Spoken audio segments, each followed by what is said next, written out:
Welcome back. I'm Paul McManus from Nothing Here Is Real. This is part 2 of Behind the Scenes of the animation Stranded.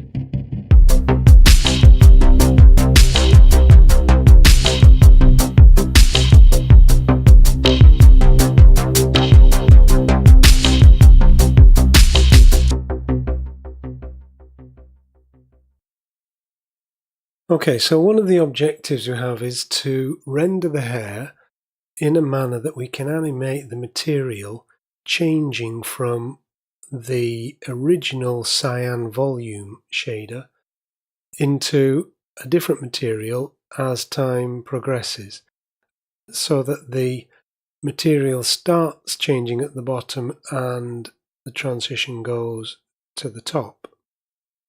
So we've set up a shader here. I'll get into the details in a minute, but the objective here is that we have one value that goes from 0 to 1 that will allow us to do the transition between 0 and 1 from the cyan to the dark red. And then we have another value that represents the transition band, because we have a little bit more visual interest around that transition. And if I increase that, you will see the effect that has. So that can move up and down, and that can change as well.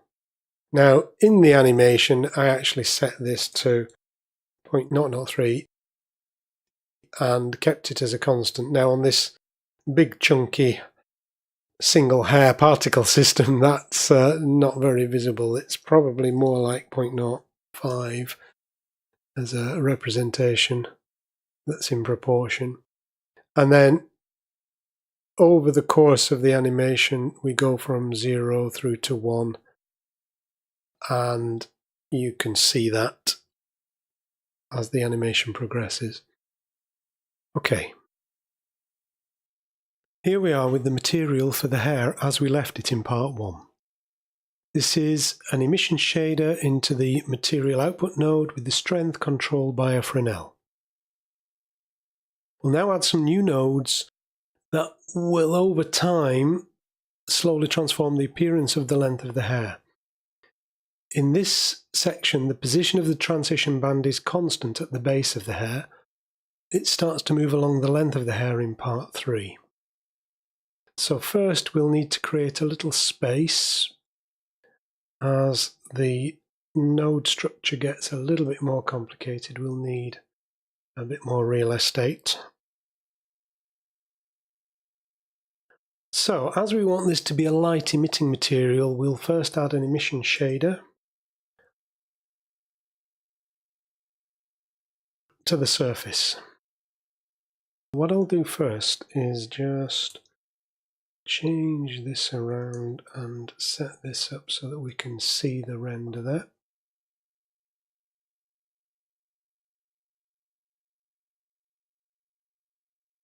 We'll use a dark red colour here, and in the animation I used 541F1F for that.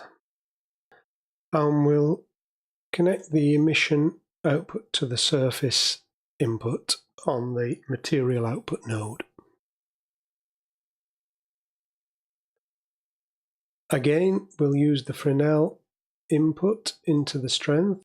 This makes it dark, so we will multiply that by 15 in this case, just to bring it up to being visible, but not so much that it detracts from the visually more interesting tips of the hairs later in the animation.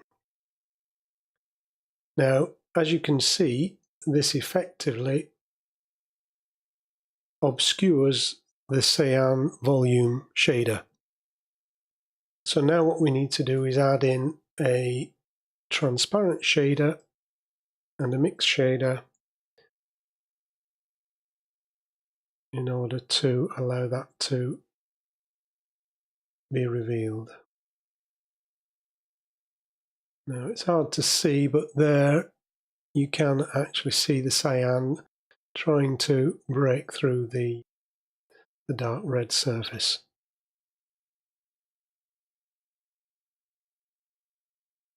Let's switch back to front view. Now we can add some additional nodes that will allow us to control the transition between the red and the cyan. This is all based on the hair info and the intercept output from that. What we need is a math node and a greater than. And if we put the intercept into the top input, effectively this output is 1 if the intercept is greater than 0.5. The intercept varies between 0 and 1 as you go from the base to the tip of the hair. So this output at 0.5 will be 0 for the base to the halfway point along the hair, and then 1 from the halfway point up to the tip of the hair. So if we take the value and put it into the mix shader here as the factor, you can see the effect up here. So if it's greater than 0.5, we get an output of 1, and that then causes the transparent shader to be applied to the surface, which then reveals the emission shader as the volume. If the intercept is less than 0.5, then the value output here is 0, and that causes the emission shader on the surface to be revealed, which effectively obscures the cyan shader, and it looks like it's switching from one to the other. So let's just rearrange these so things are a bit clearer. So that's the principle of the transition. It gets a little bit more complicated in a minute. Okay, we also want to do a transition band.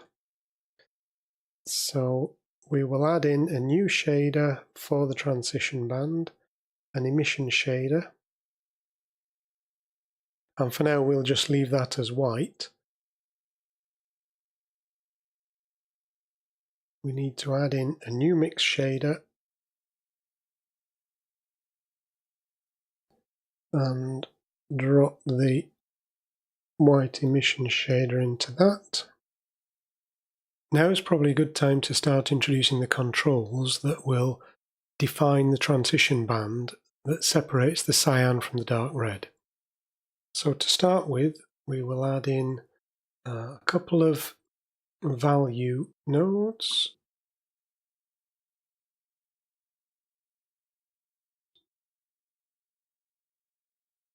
The first will represent the position of the transition band along the hair. The second will represent the height of the transition band. To make life a little bit easier, we will interpret this value as being half of the height of the transition band.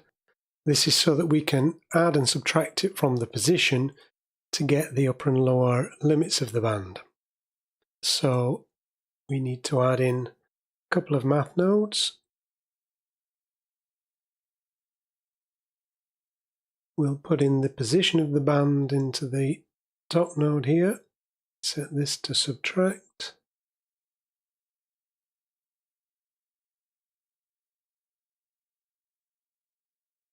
And now the output on these two nodes, with an add, it's the upper position of the transition band, or the top of the transition band, and with the subtract, it gives us the bottom of the transition band. Now we've got to take the cyan and red shaders and push them apart so that the transition band can sit in between them. We do that with another conditional maths node.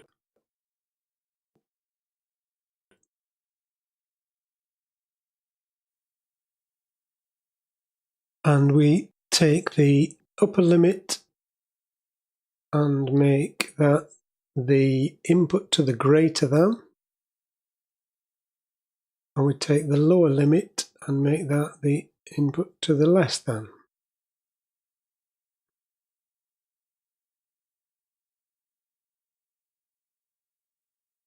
And then we take the output of the less than and put that into the mix shader. And of course we need to set these to sensible values. So if I set this to 0.003 now, you should see that, yes, you can see the white. This emission shader is now being used to render that segment. If we make that, say, 0.1, you can see that the center point is at 0.5, it's 0.1 above and 0.1 below. Below that we get the emission shader that's dark red, and above that we get the volume emission for the cyan.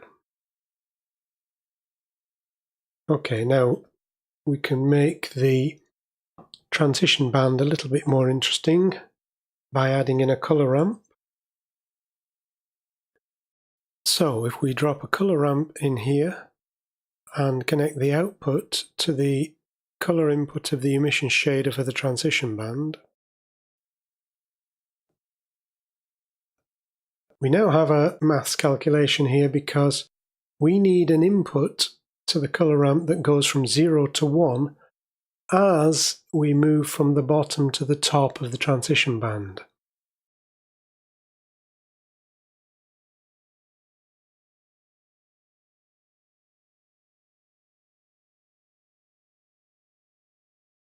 We add a math node.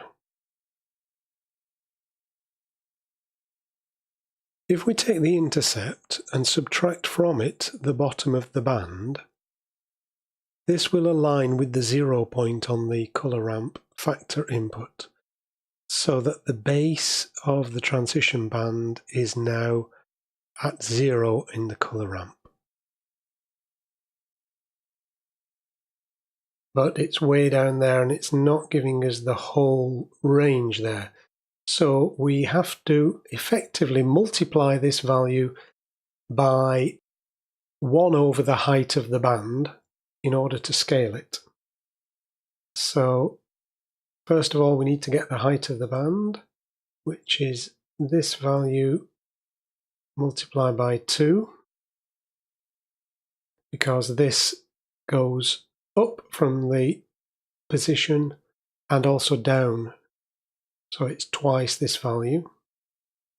And to multiply by 1 over a value, it's the same as dividing by that value.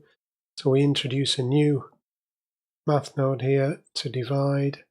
And if we drop that value into there, you can now see that we've got the full range of that color ramp in there. I'll just tidy these up a little.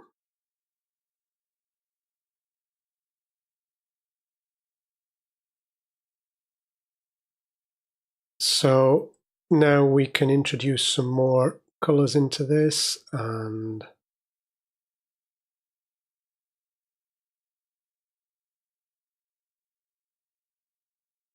I created something along these lines.